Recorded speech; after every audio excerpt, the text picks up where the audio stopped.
In this video, I'll show you how you can install mods with the CurseForge.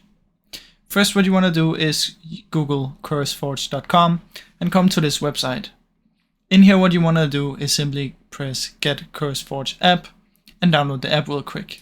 Just click on this, download the standalone. We don't need the Overwolf. So download standalone. It's gonna come up here. Then simply press on it and it's gonna install on its own.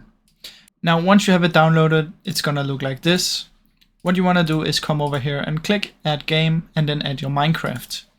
From in here, you can go to Browse and you can search for any kind of mod pack that you want. So let's say you wanna play Oilcraft, you can search for it right here. Click Install and then simply press Play. Now, if you click on it, you'll get some more information about it, and that's basically how it works. Now, you can do it for any mod that you want, Pixelmon, install, and then you can play it. Now you can also save them in here under my Modpacks if you want, so they'll be saved in here. Now that's basically how you use the CurseForge to play mods in Minecraft.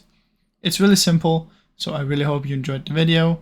If you did, please leave a like and subscribe as it helps me out a ton.